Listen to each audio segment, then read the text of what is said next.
Welcome students, Baaz education channel पे आपका स्वागत है। आज हम 7th क्लास का chapter 2 role of government in health, जो कि एनसीईआरटी बुक बेस्ड है, ये करेंगे। और सीबीएसई तथा अन्य सभी स्टेट बोर्ड्स जिनमें एनसीईआरटी को बेस बनाया गया है, उन दोनों के लिए ही ये यूजफुल है। चलिए शुरू करते हैं चैप्टर को। Role of government in health. एक डेमोक्रेटिक गवर्नमेंट ही हेल्थ के बारे में ज़्यादा अच्छी तरह से सोच सकती है। तो हमें सबसे पहले डेमोक्रेसी को डिफ़ाइन करना पड़ेगा, समझना पड़ेगा कि डेमोक्रेसी क्या होती है। तो देखते हैं कि democracy is a system of government in which decision making is in the hands of the people. मतलब एक ऐसा सिस्टम है, एक ऐसी सरकार है जिसमें निर्णय निर्माण प्रक्रिया जो होती है, लॉ मेकिंग प्रोसेस या निर्णय निर्माण प्रक्रिया लोगों के हाथ में होती है। अब यहाँ पर मैं शो करता हूँ ये in the hands of the people, और यहाँ पर और लगाया गया है in the hands of their representative. तो दो तरह की डेमोक्रेसी यहाँ पर आती है। एक तो जिसमें पावर जो होती है in the hands of the people होती है, और दूसरी in the hands of their representative. ये रिप्रेजेंटेटिव एमपी या एमएलए होते हैं, जैसे हमारे देश में है, और इनको भी पीपल ही चूज करते हैं। लेकिन इसको हम रिप्रेजेंटेटिव डेमोक्रेसी या इनडायरेक्ट डेमोक्रेसी कहते हैं, जहाँ पर लोग लॉ मेकिंग खुद करें अपने हाथों से, उसको डायरेक्ट डेमोक्रेसी। और जहाँ पर लॉ मेकिंग या डिसीजन मेकिंग लोगों द्वारा चुने गए उनके रिप्रेजेंटेटिव करें, तो वहाँ पर इनडायरेक्ट डेमोक्रेसी होती है। और यहाँ पर नीचे बताया गया है कि इफ़ डिसीजन मेकिंग और law making is by the people it is called direct democracy. और डायरेक्ट डेमोक्रेसी का एग्जांपल हम स्विट्ज़रलैंड को ले सकते हैं, जहाँ पर कैंटन्स में स्विट्ज़रलैंड को बांटा गया है, और उन कैंटन्स में जो आम पब्लिक है वो खुद लॉ मेकिंग करती है। दूसरे प्रकार की लॉ मेकिंग जैसे कि हमारे देश में होती है इंडिया में, इसको हम इनडायरेक्ट डेमोक्रेसी भी कहते हैं। यहाँ पर लोग जो हैं अपने एमपी या एमएलए को चूज़ कर लेते हैं, और वो आगे एमपी और एमएलए डिसीजन मेकिंग करते हैं या लॉ मेकिंग करते हैं।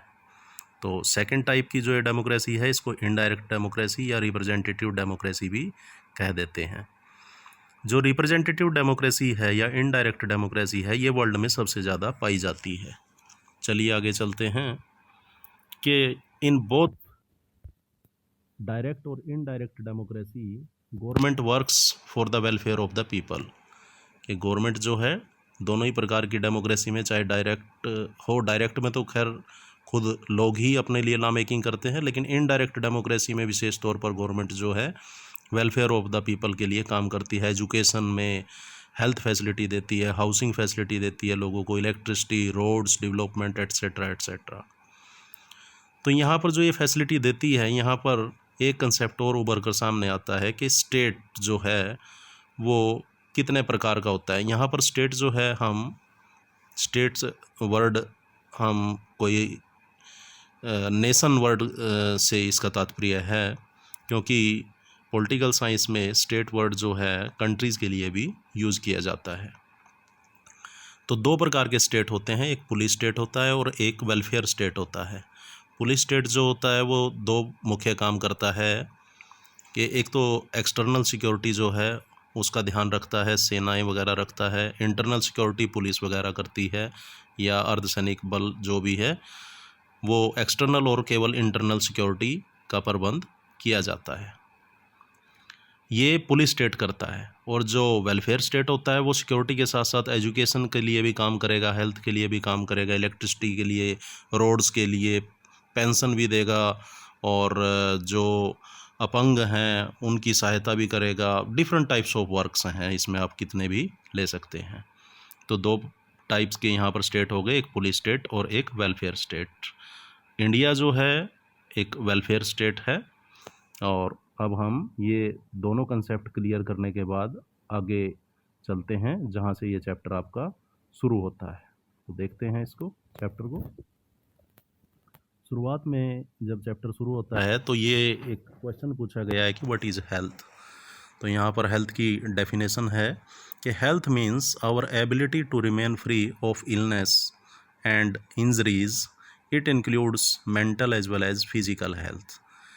कि हेल्थ क्या है, हमारी एक ऐसी क्षमता है कि जो हमें बीमारियों से दूर रखती है या कोई चोट वगैरह है उससे दूर रखती है, उसको हेल्थ कहते हैं। और केवल इतना ही नहीं है, हेल्थ के अंदर हेल्थ में दो प्रकार की हेल्थ यहाँ पर आ जाती है, एक मेंटल हेल्थ और एक फिजिकली हेल्थ।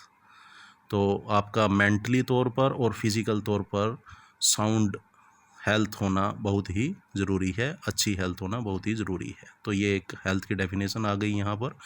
ये वेरी शॉर्ट आंसर टाइप में क्वेश्चन आपका बन जाएगा। उसके बाद health also include certain positive conditions and facilities provided by the society, government और स्टेट। कि हेल्थ में कुछ ऐसी पॉजिटिव कंडीशंस और फैसिलिटी भी आ जाती हैं जो हमें गवर्नमेंट, स्टेट या सोसाइटी प्रोवाइड करती है, जैसे clean drinking water, pollution free environment, adequate food to eat. तो ये सारी चीज़ें भी हेल्थ के अंदर ही आ जाती हैं। मतलब जो सरकार आपको जो सर्विसेज देती है और वो आपको हेल्दी बनाती हैं, वो भी इसी के अंदर आ जाती हैं।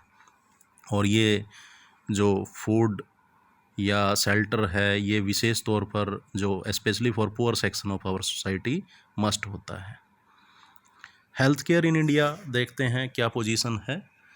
तो यहाँ पर जो हेल्थ केयर इन इंडिया है, यहाँ पर लेफ़्ट साइड जो है ये सिचुएशन बताई गई है और राइट साइड इसके ड्रॉबैक्स दिखाए गए हैं कि इंडिया में क्या इसका ड्रॉबैक्स है। तो लेफ़्ट साइड जो सिचुएशन है एट प्रेजेंट, फैक्ट क्या है वो देखते हैं कि India has largest number of medical colleges, के सबसे ज़्यादा मेडिकल कॉलेज हैं इंडिया में। And it is the largest producer of doctors in the world. मतलब लगभग 15,000 नए डॉक्टर हर साल यहाँ से क्वालिफाई करते हैं। और इतने डॉक्टर और इतने मेडिकल कॉलेज होने के बावजूद भी ड्रॉबैक क्या है, आप राइट साइड देखेंगे कि most doctor settle in urban areas. मतलब कि जो भी डॉक्टर है वो ज़्यादातर शहरी जगह पर अपने क्लिनिक वगैरह खोल लेते हैं, और जो रूरल एरिया है वो इन डॉक्टर्स की जो स्वास्थ्य सेवाएं हैं उनसे वंचित रह जाते हैं। दूसरा, rural people will have to reach cities for doctors. के रूरल पीपल को सिटीज़ में जाना पड़ता है, टाइम भी कंज्यूम होता है उनका, और इसके अलावा उनका पैसा भी ज़्यादा लगता है। वो पहले से ही गरीब होते हैं और ऊपर से उनको दूरी भी तय करनी पड़ जाती है। और कई बार इमरजेंसी सिचुएशन अगर ज़्यादा होती है कोई हेल्थ रिलेटेड, तो वो बेचारे बहुत ही कष्ट में आ जाते हैं। देखते हैं नेक्स्ट सिचुएशन है कि our health care facilities have grown much. मतलब हमारी जो फैसिलिटीज़ हैं अगर हम 1950 से देखें तो बहुत ज़्यादा इंक्रीज़ हो चुकी हैं, क्योंकि आंकड़े सन 2000 तक के हैं इसमें एनसीईआरटी में। तो मैं 2000 तक का ही आंकड़े हम इसमें लेंगे कि 1950 में 2717 हॉस्पिटल थे हमारे यहाँ पर देश में, और 2000 में 18,218 हॉस्पिटल हो चुके थे। मतलब कितना इंक्रीज़ हो गया था, काफ़ी इंक्रीज़ हो गया था, ये कई गुना इंक्रीज़ इसमें हो गया था। लेकिन ड्रॉबैक्स क्या है कि 5 लाख जो लोग हैं, 5 लाख लोग हर साल वो मर जाते हैं ट्यूबरकुलोसिस से, और लगभग 2 मिलियन केसेस जो हैं मलेरिया के हर साल यहाँ पर देखने को मिलते हैं। तो ये ड्रॉबैक्स है, इतनी फैसिलिटी होने के बावजूद भी ये ड्रॉबैक्स है। चलिए चलते हैं नेक्स्ट पेज पे।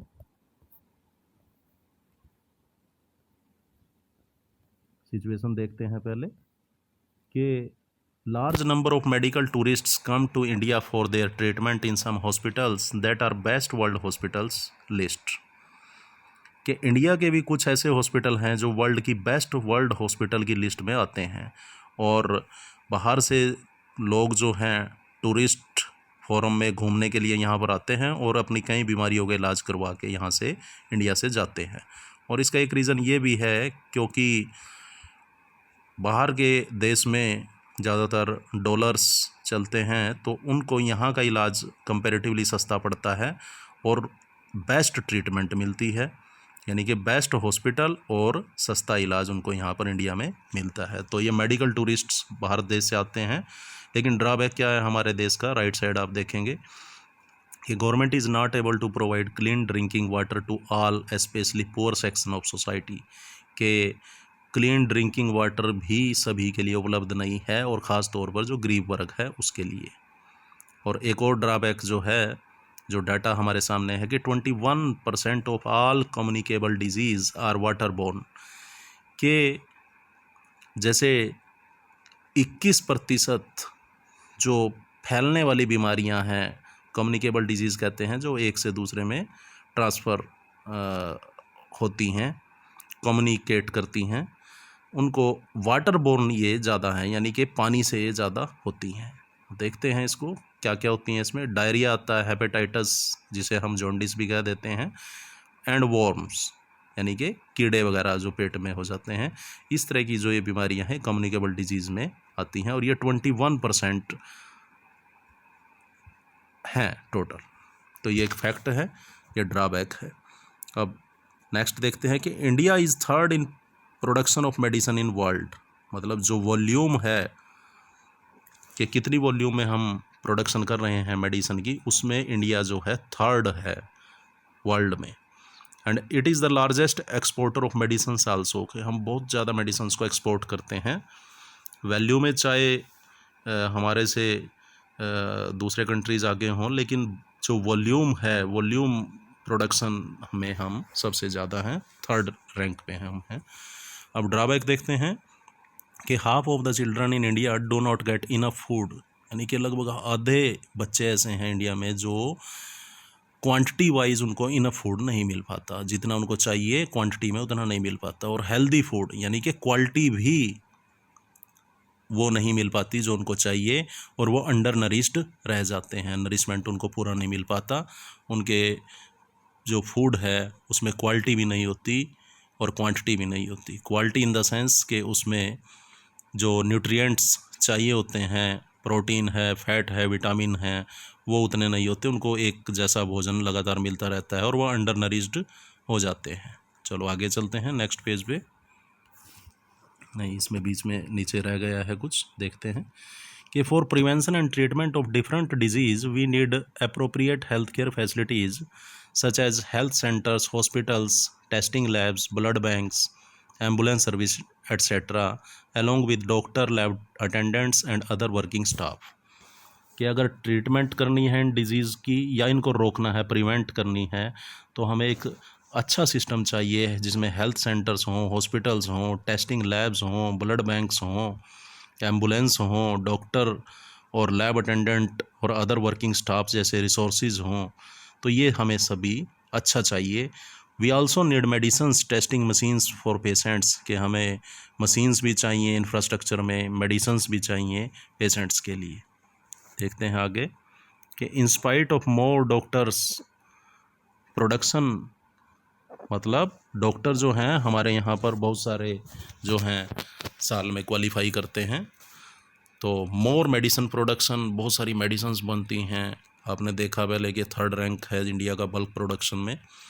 More experience and knowledge of running a public health care system, के गवर्नमेंट का जो सिस्टम है हॉस्पिटल्स का, उसके लिए हमारे पास अच्छा एक्सपीरियंस स्टाफ है, नॉलेज है, विद एडवांस टेक्नोलॉजिकल मशीन्स, और अच्छी टेक्नोलॉजी की मशीन्स हैं। लेकिन in spite of that health situation in our country is poor, कि जो हेल्थ सिचुएशन है विशेष तौर पर गरीब लोगों के लिए वो बिल्कुल ही पुअर है, कंडीशन उसकी ख़राब है। और ये एक पैराडॉक्स है कि इतना ज़्यादा थर्ड लेवल पर इंडिया मेडिसिन प्रोड्यूस करता है, उसके बाद भी यहाँ का हेल्थ सिस्टम क्यों ख़राब है, इसे हम पैराडॉक्स कहेंगे या विडंबना कहेंगे। आवर पॉलिटिकल सिस्टम और health system can not make the necessary health care available to all, कि हम अभी भी सभी व्यक्तियों के लिए, विशेष तौर पर गरीब और गांव के लोगों के लिए जो रिमोट विलेजेस हैं, उनको हम पब्लिक हेल्थ केयर सिस्टम से पूरी तरह से जोड़ नहीं पाए हैं। और इस वजह से ये एक ड्रॉबैक हमारे सिस्टम का, पॉलिटिकल सिस्टम का रहा है, हेल्थ सिस्टम के साथ साथ। चलो आगे एक स्टोरी है, इसमें देखते हैं the story of Hakim Sheikh. ये कई बार जो है अगर एक शॉर्ट आंसर टाइप के क्वेश्चन इसके ऊपर आ सकता है कि what is the story of Hakim Sheikh and what decision was given in the story of Hakim Sheikh by the court. चलो देखते हैं कि हाकिम शेख जो है, he was a member of Paschim Bengal Khet Mazdoor समिति। वेस्ट बंगाल में जो एग्रीकल्चरिस्ट हैं उनके खेतों पे काम करने वाले जो मज़दूर हैं, हाकिम शेख एक लेबर से ताल्लुक़ रखता है और वो पश्चिम बंगाल खेत मज़दूर समिति का मेंबर है। एक संगठन है ये पश्चिम बंगाल खेत मज़दूर समिति, जिसको शॉर्ट फॉर्म में PBKMS लिखा है।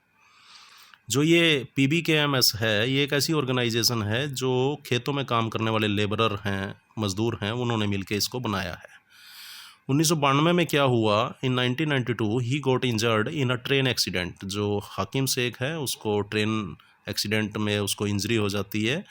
He was taken to various government hospitals and in a serious condition in Kolkata, but hospital staff refused him to admit due to bed shortages. मतलब उसको सरकारी हॉस्पिटल में ले जाया जाता है कोलकाता के, लेकिन जो वहाँ का स्टाफ है वो उसको एडमिट करने से मना कर देता है और कहता है कि यहाँ पर बेड नहीं है, हमारे पास कमी है बेड की, पेशेंट के लिए जो बेड होते हैं।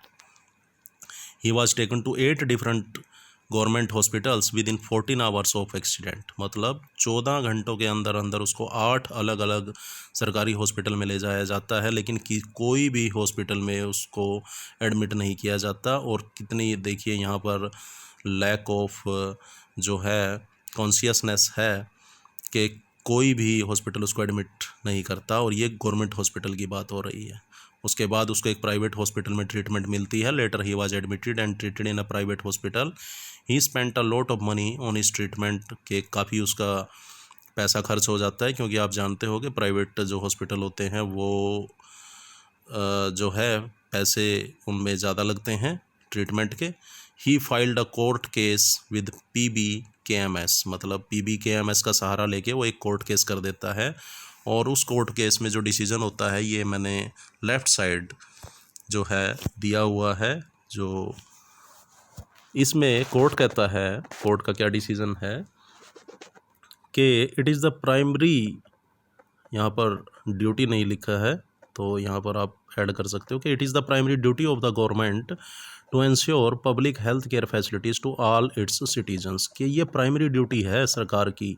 प्राइमरी ड्यूटी कहते हैं कि जो सबसे इम्पोर्टेंट ड्यूटी होती है कि सभी जो इसके सिटीजन्स हैं उनको पब्लिक हेल्थ केयर फैसिलिटी दी जाए, गवर्नमेंट जो है उनको हेल्थ केयर फैसिलिटी दे, ये गवर्नमेंट की प्राइमरी ड्यूटी है। और इसमें एक और बात निकल के आती है कि right to life includes right to health, कि जो हमारा फंडामेंटल राइट टू लाइफ है आर्टिकल 21 में, उसमें राइट टू हेल्थ भी इंक्लूड है। यानी कि हमें गुड हेल्थ जो है हमारा राइट टू लाइफ में ही इंक्लूड है। हम एज ए सिटीजन्स सरकार से डिमांड कर सकते हैं कि हमारी जो हेल्थ कंडीशंस हैं वो अच्छी होनी चाहिए। तो उसके बाद स्टेट गवर्नमेंट्स के अगेंस्ट क्या डिसीजन देता है कोर्ट, के state government will give cost of treatment to Hakim Sheikh, के स्टेट गवर्नमेंट जो है जितनी भी उसकी कॉस्ट ऑफ ट्रीटमेंट है हाकिम शेख को प्रोवाइड करेगी। तो ये कोर्ट डिसीजन इसमें देता है। तो देखिए कितना अच्छा डिसीजन इसमें डेमोक्रेसी में आया है, जो भी कमी थी उसको दूर कर लिया गया, और हमारी जो इंडिपेंडेंट और फ्री जुडिशरी है यहाँ पर उसने एक सराहनीय काम किया। तो आगे चलते हैं। ये एक क्वेश्चन आप शॉर्ट आंसर टाइप में बन सकता है कि what was the story of Hakim Sheikh and what decision was given in Hakim Sheikh story. Next page पे चलते हैं। अब देखते हैं the cost of a cure, the story of two friends. यहाँ पर आपकी जो बुक है NCERT की, उसमें कुछ कार्टून करेक्टर हैं, उसमें जो स्टोरी दी गई है मैंने यहाँ पर वो शॉर्ट करके आपके लिए लिखी है। आप NCERT की बुक को ओपन करके भी उसको देख सकते हो।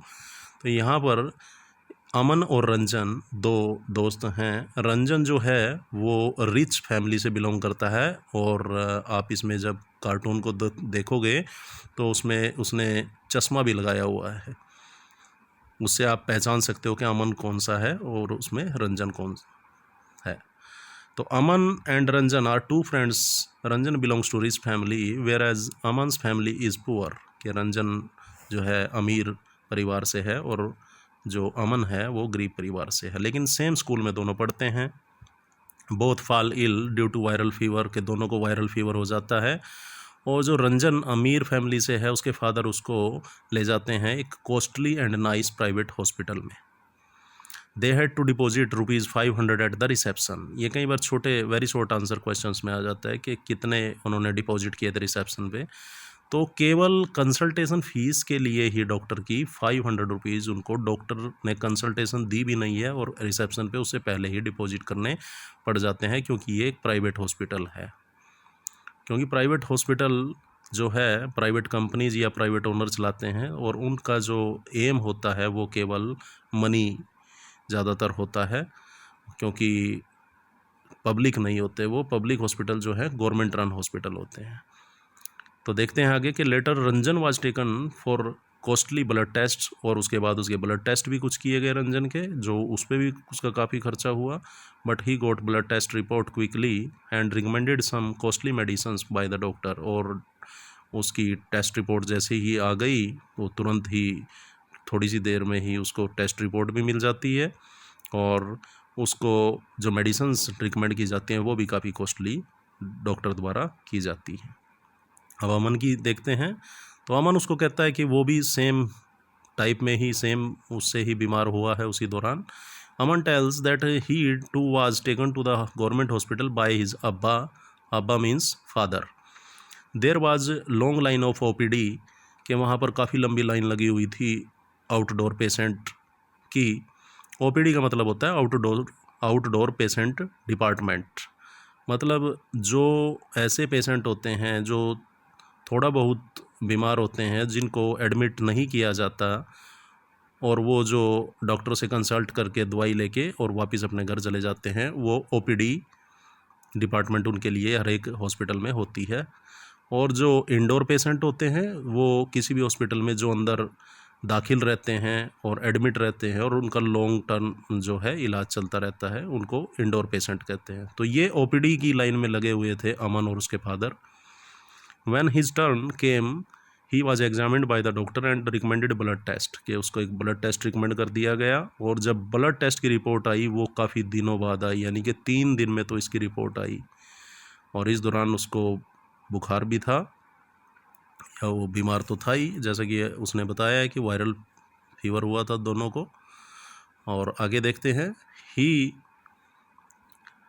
got blood test report after 3 long days. After that another doctor on duty checked his report। और जब वो दोबारा दिखाने जाता है 3 दिन के बाद, तो डॉक्टर जो होते हैं, क्योंकि सरकारी हॉस्पिटल में ड्यूटी बदलती रहती है, तो दूसरी कोई डॉक्टर थी वहाँ पर, वो चेक करती है और वो उसको एक ही मेडिसिन देती है। अब आप यहाँ पर कंपेयर कर सकते हो कि जो रंजन को मेडिसिन्स दी गई थी वो कॉस्टली थी और काफ़ी ज़्यादा थी, लेकिन यहाँ पर केवल एक ही मेडिसिन दी गई है और वो भी जो है कॉस्टली नहीं होती। ज़्यादातर जितनी भी public health facilities, public hospitals वगैरह होते हैं गवर्नमेंट के, उनमें मेडिसिन की कॉस्ट काफ़ी कम होती है। He was very much tired but his treatment cost was very less. तो वो थैंक्स गॉड कह रहा था कि उसको तंग तो काफ़ी हुआ वो लाइन में लग के, लेकिन थक भी गया वो, उसके फादर ने उसको सहारा दिया, लेकिन उसको ये जानकर संतोष हुआ कि उसका पैसा जो है वो ज़्यादा नहीं लगा है। तो देखते हैं, टू सम अप हम कह सकते हैं, सम अप क्या कर सकते हैं, गवर्नमेंट हॉस्पिटल है वो पॉपुलेशन लोड, के पॉपुलेशन लोड बहुत ज़्यादा होता है, क्योंकि सारे आसपास के एरिया से जितने भी लोग हैं वो यहाँ पर आते हैं। एंड लेस डॉक्टर्स, और डॉक्टर्स की थोड़ा सा कमी रहती है। Due to this there are long queues. On the other hand private hospitals target rich persons, के प्राइवेट हॉस्पिटल्स का तो टारगेट ही अमीर लोग होते हैं। अब सरकारी हॉस्पिटल में बेशक लंबी लाइनें होती हैं, लेकिन उनका टारगेट जो होता है गरीब लोग होते हैं।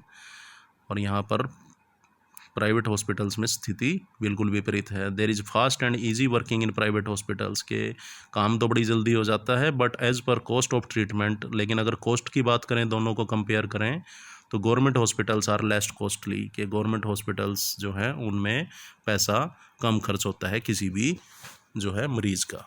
चलो अगले पेज पे चलते हैं। यहाँ पर एक क्वेश्चन यहाँ भी आपका बन जाता है कि what do you mean by public health care services and what do you mean by private health care services. तो ये 2 शॉर्ट आंसर टाइप क्वेश्चंस आपके बन जाएंगे। यहाँ से देखते हैं पब्लिक हेल्थ सर्विसेज किसे कहते हैं कि it is a chain of या system of hospitals and health centres run by the government, के जो सरकार द्वारा हेल्थ के लिए सिस्टम एक चलाया गया है, चेन चलाई गई है, उसको हम पब्लिक हेल्थ सर्विसेज कहते हैं। दे आर लिंक्ड टुगेदर, के इनमें लिंकीज होती है, आपस में जुड़े रहते हैं एक चेन की तरह, क्योंकि रूरल एरियाज़ में भी होते हैं ये सरकार के जो हॉस्पिटल्स और अर्बन एरियाज़ में भी ये होते हैं। At village level there are health centres, के जो विलेज का लेवल है वहाँ पर हेल्थ सेंटर के नाम से होते हैं या HC के नाम से, जहाँ पर एक नर्स होती है और एक हेल्थ वर्कर गांव से ही ले लिया जाता है। दे ट्रीट कॉमन इलनेस, मतलब जो छोटी मोटी बीमारियाँ होती हैं उनकी ट्रीटमेंट यहाँ पर हो जाती है, ज़्यादा बड़ी बीमारियों की तो ये ट्रीटमेंट नहीं कर पाते। और यहाँ पर under supervision of primary health centre होता है, यानी कि हेल्थ सेंटर से ऊपर प्राइमरी हेल्थ सेंटर की एक चेन में नेक्स्ट स्टेप है प्राइमरी हेल्थ सेंटर। और जो प्राइमरी हेल्थ सेंटर होता है वो कई गांवों के ऊपर एक प्राइमरी हेल्थ सेंटर हो सकता है रूरल एरिया में, कि PHC primary health centre works for many villages in rural area. यानी कि मैं दोबारा से क्लियर कर देता हूँ कि हेल्थ सेंटर तो एक गांव के अंदर एक ही होता है, लेकिन प्राइमरी हेल्थ सेंटर जिसमें कई गाँव आसपास के कवर हो जाते हैं और वहाँ पर लोग अपना इलाज करवाने के लिए आते हैं। और उसके बाद फिर डिस्ट्रिक्ट लेवल पे डिस्ट्रिक्ट हॉस्पिटल होता है जो पूरे डिस्ट्रिक्ट के लिए होता है, चाहे उसमें रूरल जो पीपल आए या अर्बन पीपल आए, वो सभी के लिए होता है। डिस्ट्रिक्ट में एक बड़ा हॉस्पिटल भी होता है। तो इस प्रकार से ये एक चेन बन गई, हेल्थ सेंटर नीचे, उससे ऊपर प्राइमरी हेल्थ सेंटर, उससे ऊपर डिस्ट्रिक्ट लेवल पे डिस्ट्रिक्ट हॉस्पिटल। तो ये जो तीनों ही प्रकार के हॉस्पिटल हैं ये गवर्नमेंट इनको रन करती है। वी यूज़ पब्लिक वर्ड, हम इसमें पब्लिक वर्ड इसलिए यूज़ करते हैं क्योंकि these hospitals provide health care to all citizens on equal basis, के सभी को ये अपनी फैसिलिटी प्रोवाइड करते हैं हेल्थ की, तो इसलिए हम पब्लिक वर्ड यूज़ करते हैं, यानी कि सभी के लिए ओपन होते हैं ये। जबकि प्राइवेट हॉस्पिटल को अगर आप देखते हो तो वो जो हैं रिच पर्सनस ही वहाँ पर एक्सेस कर सकते हैं, क्योंकि जो कमज़ोर वर्ग है या गरीब वर्ग है वहाँ पर उसके जो पास इतना पैसा ही नहीं होता कि वो प्राइवेट हॉस्पिटल में जा सके।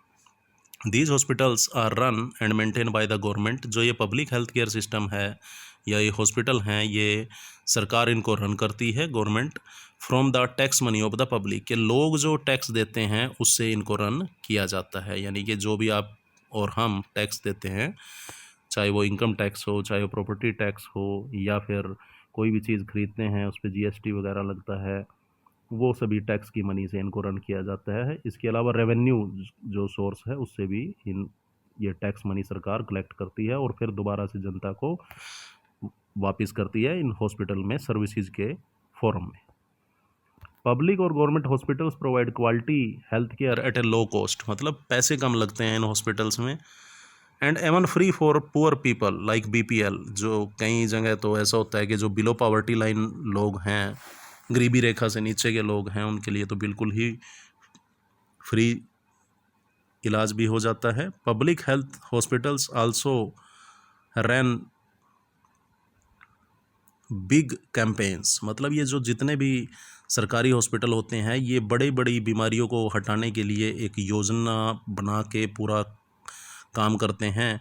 जैसे आप नॉर्मल लाइफ में देख सकते हो कि पोलियो को हटाने के लिए जो कैंपेन चला है सरकार का और पोलियो को हटाया गया, इसी तरह से TB, मलेरिया, जॉन्डिस और दूसरी कई बीमारियां हैं, कोलेरा, डायरिया, चिकनगुनिया एट्सेट्रा। तो इस तरह की ये जो बीमारियां हैं इनको हटाने के लिए पब्लिक की सपोर्ट चाहिए होती है, तो इसलिए एक पब्लिक सिस्टम ही इनको हटा सकता है, क्योंकि एक व्यापक तौर पे पूरे देश में ये कैंपेन चलाने पड़ते हैं और प्राइवेट कोई जो सिस्टम है इन इतने बड़े कैंपेन को नहीं पॉसिबल है उसके लिए चलाना। तो ये हो गया पब्लिक हेल्थ केयर सर्विसेज। अब देखते हैं private health care services. There is large number of doctors who run there private clinics, कि कुछ डॉक्टर ऐसे होते हैं जो अपना प्राइवेट क्लिनिक चलाते हैं। कुछ इनमें से RMP होते हैं, रजिस्टर्ड मेडिकल प्रैक्टिशनर, जिनके पास कोई बड़ी डिग्री तो नहीं होती लेकिन वो रजिस्टर्ड होते हैं सरकार के पास। तो ये जो प्राइवेट डॉक्टर्स होते हैं इस प्रकार अपना काम करते हैं। There are private nursing homes, के प्राइवेट नर्सिंग होम होते हैं, बड़े हॉस्पिटल भी प्राइवेट होते हैं और उन हॉस्पिटल में स्पेशलाइज्ड फैसिलिटी होती हैं। कोई एक्सरे की मशीन है, अल्ट्रासाउंड की मशीन है, इस तरह की बहुत सारी मशीनें होती हैं उनके पास, क्योंकि उनके जो रिसोर्सेज हैं वो जो हैं रिच पर्सनस उनके टारगेट जो पेशेंट होते हैं, तो इस वजह से उनके पास पैसा ज़्यादा होता है। There are also medicine shops inside big private hospitals, के अंदर ही उनमें मेडिसन शॉप्स भी होती हैं, आप वहाँ से मेडिसिन ले सकते हो। Private health services are not owned by or by controlled by the government, के जो प्राइवेट हेल्थ सर्विसेज हैं ये सरकार जो है इनको सरकार इनकी मालिक नहीं होती, ये प्राइवेट पर्सनस या कोई कंपनी इनकी मालिक होती है। So they are more costly than public health services. अब क्योंकि गवर्नमेंट को तो पुअर पीपल के लिए भी काम करना पड़ता है, तो उनको तो सस्ता रखना पड़ता है सब कुछ हेल्थ केयर सिस्टम, लेकिन ये प्राइवेट जो हेल्थ केयर सर्विसेज हैं ये कॉस्टली होती हैं पब्लिक हेल्थ की बजाय, पब्लिक हेल्थ सर्विसेज की बजाय। Today there is presence of private hospitals in all country, के आज पूरे कंट्री में ये प्राइवेट हॉस्पिटल्स हैं, लार्ज प्राइवेट कंपनीज इनको रन कर रही हैं। कई ऐसे भी हॉस्पिटल होते हैं जिनमें कंपनीज रन करती है, कई ओनर जो प्राइवेट होते हैं। तो ये जो कंपनीज़ हैं जो ये प्राइवेट हॉस्पिटल्स हमारे कंट्री में चला रही हैं, ये सेम कंपनी ही मेडिसिन्स के फील्ड में भी आ रही है, मेडिसिन्स भी मैन्युफैक्चर कर रही हैं और साथ में हॉस्पिटल भी रन कर रही हैं। The private health services are concentrated in urban areas only, यहाँ पर आल्सो लिखा है लेकिन ये ओनली होना चाहिए था, कि कंसंट्रेशन जो है इनका अर्बन एरियाज़ में है, यानी कि इनका टारगेट जो है रिच पर्सनस हैं जो अर्बन एरिया में रहते हैं, विलेज पर्सनस इनका टारगेट ज़्यादातर नहीं है। तो ये दोनों डिफरेंस हमने अच्छी तरह से कर लिए हैं। अब देखते हैं अगला जो इशू इसमें है कि health care and the issue of equality. मतलब यहाँ पर हेल्थ केयर को हम सिविक्स के नज़रिए से देखेंगे या पॉलिटिकल साइंस के नज़रिए से देखेंगे कि जैसे कि डेमोक्रेसी में इक्वलिटी का एक महत्वपूर्ण स्थान होता है समानता का, तो ये जो असमानता इसमें मिलती है प्राइवेट और पब्लिक हेल्थ केयर सिस्टम में, क्या ये हेल्थ केयर सभी को या फिर सरकारी जो सिस्टम है उसमें भी क्या ड्रॉबैक्स हैं, या ये सभी को क्या इक्वलिटी से मिलता है, ये सब कुछ समानता के साथ सबको अवेलेबल है, देखते हैं। In India, the matter of concern is that private health services which are concentrated in urban areas are increasing, but public services are not. मतलब इंडिया के बारे में हम ये देख सकते हैं कि जो प्राइवेट हेल्थ सर्विसेज हैं अर्बन एरियाज़ की, वो तो संख्या में बहुत ज़्यादा बढ़ रही हैं, लेकिन पब्लिक हेल्थ सर्विसेज जो हैं वो संख्या में कम हैं और वो इतनी ज़्यादा इंक्रीज नहीं हो रही हैं, बढ़ नहीं रही हैं। The cost of private health care services and medicine is high and many poor or middle section can not afford these, के जो कॉस्ट है प्राइवेट हेल्थ सर्विसेज की वो बहुत ज़्यादा है और कोई भी पुअर व्यक्ति या जो मध्यम वर्ग का व्यक्ति है उसको ले नहीं सकता, अफोर्ड नहीं कर सकता। Incorrect and illegal practices are also increasing in private health care services, मतलब जो प्राइवेट एरिया है उसमें इलीगल या इनकरेक्ट कुछ प्रैक्टिसेस भी आ गई हैं, देखते हैं कैसी वो प्रैक्टिसेस हैं इलीगल या इनकरेक्ट। कि health care sector for example instead of prescribing generic medicines हम कहते हैं, जो एक कोई भी मेडिसिन आप सोच लो कि उसका जो साल्ट होता है, अगर सेम साल्ट में वो ही मेडिसिन अवेलेबल है सरकारी हॉस्पिटल में कम प्राइस में वो अवेलेबल है, और वैसी ही सेम मेडिसिन कोई प्राइवेट कंपनी बना रही है और सेम साल्ट है उसका, वो सरकारी में तो उस मेडिसिन के चार्जेस बिल्कुल ही कम हैं और प्राइवेट जो कंपनी बना रही है उसके चार्जेस बहुत ही ज़्यादा हैं, उसके पैसे जो हैं बहुत ज़्यादा हैं। तो जो कम पैसों वाली मेडिसिन होती है उसको जेनरिक मेडिसिन कहते हैं, आमतौर पर अवेलेबल हो जाती है, जबकि सेम साल्ट में जो हाई कॉस्ट की मेडिसिन होती है उसको सुपर फ्लस मेडिसिन कह सकते हैं। तो ये जो प्राइवेट सेक्टर है ये जेनरिक मेडिसिन की बजाय सुपर फ्लस मेडिसिन्स रिकमेंड करता है, और ये जो है चार्जेज इसके ज़्यादा पड़ते हैं, तो पेशेंट जो है उसको ज़्यादा पैसे खर्च करने पड़ते हैं। आगे देखते हैं कि in India study shows that barely 20% of people can afford medicine when requiring during illness. मतलब एक कितनी ही एक ड्रॉबैक है इंडिया के लिए कि जब कोई इल होता है, यहाँ पर इलनेस आती है किसी को, तो केवल 20% पॉपुलेशन ऐसी है जो मेडिसन को अफोर्ड कर सकती है, मेडिसन खरीद सकती है। उसके बाद एक और स्टडी शो करती है कि 40% people admitted in hospital to treatment have to borrow money और sell their valuables for treatment.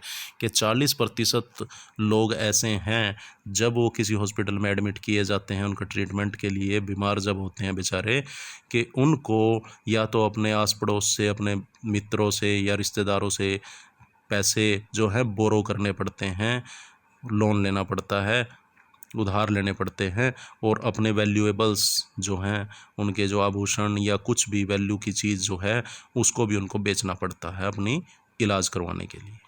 तो कितना ही ड्रॉबैक है ये। नेक्स्ट देखते हैं, पुअर सफ़र्स द मोस्ट, के जो पुअर पीपल हैं वो सबसे ज़्यादा प्रभावित होते हैं ड्यू टू रिपीटेड इलनेस, और कई बार तो एक ही बीमारी उनको बार बार होती रहती है। कारण क्या होता है कि वो पहले से ही अंडर नरिश्ड होते हैं, एक तो नरिशमेंट उनकी पूरी नहीं होती, और नरिशमेंट पूरी नहीं होने की वजह से ये रिपीटेड इलनेस हो जाती है, दोबारा से बीमार हो जाते हैं, और बेसिक नीड्स जो हैं उनकी वो भी पूरी नहीं होती। सेफ़ ड्रिंकिंग या क्लीन ड्रिंकिंग वाटर की जो है, हाउस, क्लोथ्स, क्लीन सराउंडिंग, ये भी उनकी पूरी नहीं होती, और बार बार बीमार पड़ने से उनका इतना पैसा खर्च हो जाता है कि उनके पास कोई बचत नहीं रहती। तो poor people suffers the most, के सबसे ज़्यादा प्रभावित गरीब लोग होते हैं।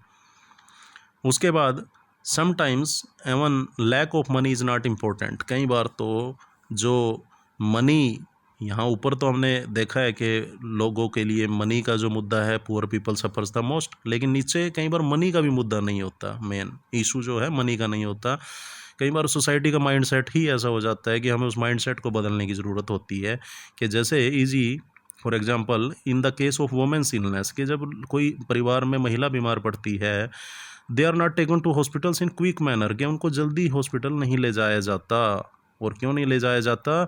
There health is considered to be less important, कि उनकी हेल्थ को तो ज़्यादा इम्पोर्टेंट समझा ही नहीं जाता। तो देखिए कितनी बुरी बात है ये, कि अगर ऐसा होता है, क्योंकि वीमेन भी बराबर के ट्रीटमेंट के अधिकारी हैं, तो उनका सही ट्रीटमेंट नहीं करवाया जाता। तो ये माइंडसेट जो है, सोशल माइंडसेट चेंज करने की बात यहाँ पर आ रही है। Many backward and tribal areas do not have clinic, even private clinic।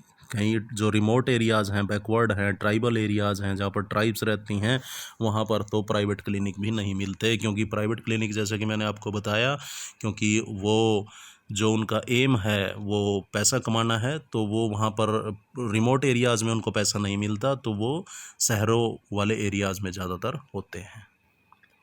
Next यहाँ पर बताया गया है कि व्हाट कैन बी डन, कि सोल्यूशन क्या हो सकता है, what can be the solution. तो देखते हैं, ये एक आपसे पूछा जा सकता है छोटे छोटे डाटा के ऊपर से। अगर हम देखें कि कितने परसेंट पॉपुलेशन जो है अफोर्ड कर सकती है मेडिसिन को, तो 20%। कितने परसेंट लोग जो हैं हॉस्पिटल में ट्रीटमेंट के दौरान जब एडमिट किए जाते हैं उनको बोरो मनी करना पड़ता है, तो 40% पीपल को। तो इस तरह की छोटी छोटी ये वेरी शॉर्ट आंसर क्वेश्चन आपके इसमें से निकल सकते हैं। नेक्स्ट देखते हैं कि क्या सोल्यूशन इसका हो सकता है, व्हाट कैन बी डन। तो it is the duty of the government to provide and increase public health facilities because it includes in fundamental rights to life also, कि हमारा ये जीवन का अधिकार भी है, कि राइट टू हेल्थ है तो ही राइट टू लाइफ माना जाएगा। तो जो ये गवर्नमेंट है, ये उसकी ड्यूटी है कि हमें वो पब्लिक हेल्थ सर्विसेज जो है, अच्छी पब्लिक हेल्थ सर्विसेज प्रोवाइड करें। दूसरा, social mindset of people should be changed along with their clean lifestyle, के लोगों को क्लीन लाइफस्टाइल तो सीखना ही पड़ेगा, लेकिन इसके साथ साथ उनका जो माइंडसेट है सामाजिक तौर पर पूरा समाज जो है ये इस तरह का माइंडसेट ना हो कि महिलाओं का इलाज नहीं जल्दी करवाना है या एक दिन अगर रुक जाएंगे तो क्या होगा, तो इस तरह का माइंडसेट उनको चेंज करना पड़ेगा। चलिए चलते हैं नेक्स्ट पेज पर। तो यहाँ पर दो एग्जाम्पल दिए हुए हैं, एक केरला का एग्जाम्पल है और एक कोस्टा रिका का एग्जाम्पल है। केरला तो हमारे देश के अंदर ही है, साउथ में। तो केरला में एक एक्सपेरिमेंट किया गया था। तो देखते हैं कि in 1996 the Kerala government allotted 40% of the entire state budget to panchayat. कि केरला की गवर्नमेंट ने एक एक्सपेरिमेंट किया कि जो जितना भी स्टेट का बजट था, मनी था, उसका 40% जो था वो पंचायतों को डायरेक्ट दे दिया गया। और ये इसलिए दिया गया कि उनको एम्पावर किया जा सके, लोकल सेल्फ गवर्नमेंट को, पंचायत को, कि ताकि वो अपना विकास खुद कर सकें और जो बीच में ये किसी भी प्रकार से मनी जो है वो गड़बड़ होती है उसको रोका जा सके। तो through this budget gram panchayat made proper planning for water, food, education and women development. के ग्राम पंचायत ने इस बजट का कहाँ यूज़ किया?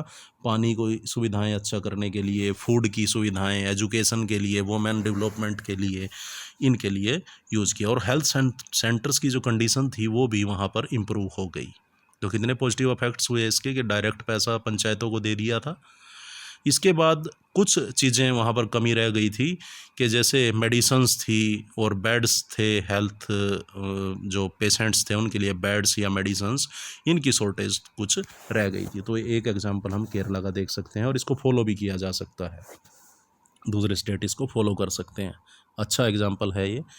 अब हम दूसरे देश की बात करते हैं कि द कोस्टा रिकन अप्रोच। कि कोस्टा रिका जो है सेंट्रल अमेरिका का एक कंट्री है और इसको हेल्दीएस्ट कंट्री माना जाता है। वहाँ पर कई साल पहले क्या हुआ, several years ago Costa Rica decided not to have an army. मतलब उन्होंने क्या कहा कि जितना पैसा उनका आर्मी पे या सेना पे खर्च होता है उस पैसे को अगर वो हेल्थ पे लगाएं तो कितना अच्छा होगा। तो और उन्होंने क्या डिसाइड किया कि हम आर्मी ही नहीं रखेंगे, और उन्होंने आर्मी नहीं रखी। और वो मनी जो था, उन्होंने जितना मनी आर्मी पे स्पेंड करना था वो सारा मनी उन्होंने हेल्थ को इम्प्रूव करने पे, एजुकेशन और दूसरी जो ज़रूरतें हैं उनको पूरा करने के लिए लोगों की स्पेंड कर दिया। नॉलेज ऑफ हेल्थ एजुकेशन वहाँ पर जो थी, हेल्थ एजुकेशन को एजुकेशन का एक पार्ट बना दिया गया। मतलब लोगों में जागरूकता बढ़े, बच्चों में जागरूकता बढ़े हेल्थ के प्रति, तो उसको एजुकेशन का सभी लेवल्स पे, चाहे कोई प्राइमरी लेवल है, सेकेंडरी है या कैसा भी लेवल है, हायर सेकेंडरी, सीनियर सेकेंडरी, सभी पे वो कंपलसरी कर दिया हेल्थ एजुकेशन को। तो कितना अच्छा इन्होंने प्रयास किया। हालांकि इसके कुछ ड्रॉबैक्स भी हो सकते हैं कि आर्मी अगर ना हो तो आपके देश की जो सुरक्षा है वो कौन करेगा। तो ये एक डिफरेंट अप्रोच हो सकती है, लेकिन ये कोस्टा रिकन का एग्जांपल है। तो यहाँ पर दो क्वेश्चन आपके बन जाते हैं। एक तो केरला में what was the experience of Kerala, इस तरह का कोई क्वेश्चन एक इसमें से आ सकता है आपके एग्ज़ाम में। या फिर what was the approach followed by the Costa Rica, कि कोस्टा रिका ने कैसी अप्रोच को फॉलो किया। तो ये दो क्वेश्चन आपके यहाँ बन जाते हैं। नेक्स्ट पेज पे चलते हैं। तो यहाँ पर एक क्वेश्चन बनता है कि why we pays taxes to the government. तो एक क्वेश्चन ये आपका शॉर्ट आंसर में बन जाएगा कि हम सरकार को पैसा क्यों देते हैं।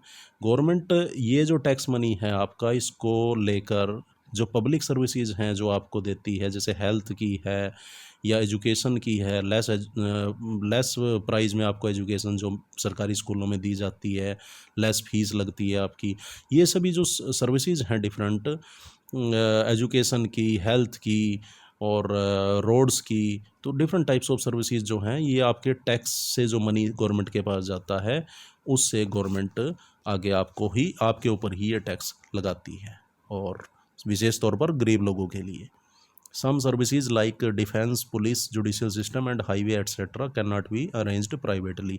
और एक और कारण है कि कुछ जो बड़ी सर्विसेज हैं जिनके लिए केवल स्टेट ही काम कर सकता है, प्राइवेट कोई व्यक्ति उनके ऊपर इतना, प्राइवेट किसी कंपनी या किसी व्यक्ति के पास इतना पैसा नहीं होता कि वो इतनी सर्विसेज को खुद स्टार्ट कर ले, और ये देश के हित में भी नहीं होता। जैसे कि रक्षा की कोई सर्विस है, पुलिस है, या हमारा माननीय न्यायपालिका का ढांचा है, तो ये जो सिस्टम है, या हाईवे मेकिंग है, हाईवे रोड्स वगैरह जो हाईवे होती हैं, उनकी जो बनाना है या उनकी मरम्मत है, ये सभी कुछ प्राइवेटली नहीं हो सकता। तो इसलिए सरकार ही ये सारे जो बड़े बड़े प्रोजेक्ट हैं सरकार के अंडर आते हैं। Taxes fund can be utilised on education, health, employment, social welfare etcetera for needy citizens. कि जितना भी टैक्स ये कलेक्ट होता है एजुकेशन पे, हेल्थ पे, रोज़गार पे, एम्प्लॉयमेंट पे, सोशल वेलफेयर पे, सामाजिक कल्याण पे लगता है, और जो विशेष तौर पर गरीब या नीडी सिटीजन्स हैं उनके लिए ये सरकार लगाती है। Tax money is also utilised for relief and rehabilitation. Relief और रिहेबिलिटेशन के लिए भी होता है। जैसे कि अगर कहीं पर नेचुरल डिजास्टर हो जाता है, कोई फ्लड आ जाती है, या बाढ़, या कोई अर्थक्वेक, भूकंप आ जाता है, सुनामी आ जाती है, तो वहाँ पर जो लोगों के ऊपर पैसा खर्च होता है या उनको पुनर्वास उनका किया जाता है, तो उसके लिए भी ये टैक्स का पैसा सरकार यूज़ करती है। पब्लिक टैक्स का जो पैसा है, a big part of money collected by the government comes from revenue also. के और कहाँ से आता है सरकार के पास पैसा?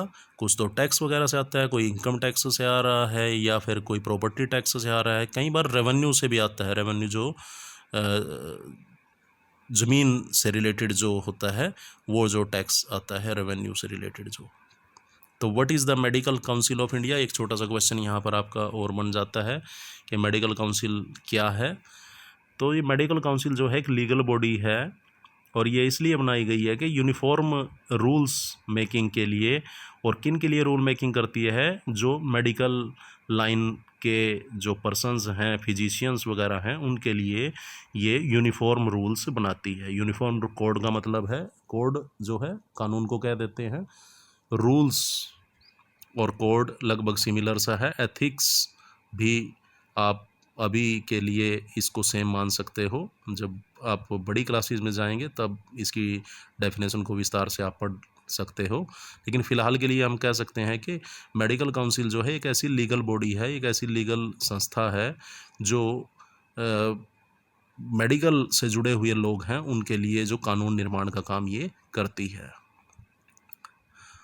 It states that every physician should recommend generic medicines and only on rational use। और ये एक और इसने रिकमेंडेशन किया हुआ है मेडिकल काउंसिल ऑफ इंडिया ने कि जितने भी फिजिशियन हैं, डॉक्टर हैं, वो जेनरिक मेडिसिन्स ही रिकमेंड करेंगे।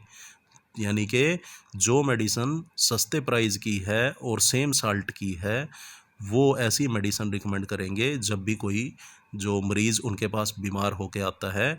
और उसको रेशनल यूज़ भी इन्होंने लिखा है कि रेशनल यूज़ भी करेंगे। यानी कि अगर मेडिसिन की केवल एक की ज़रूरत है तो 3 मेडिसिन रिकमेंड नहीं करेंगे, उसको दिमाग से सोच समझ कर कम से कम मेडिसिन्स रेशनल यूज़ से देंगे। तो ये आपका चैप्टर यहाँ पर ख़त्म हो जाता है, और आशा करता हूँ कि आपके अच्छी तरह से ये समझ में आ गया होगा। और नेक्स्ट वीडियो में शीघ्र ही हम आपसे दोबारा मिलेंगे। Thank you very much.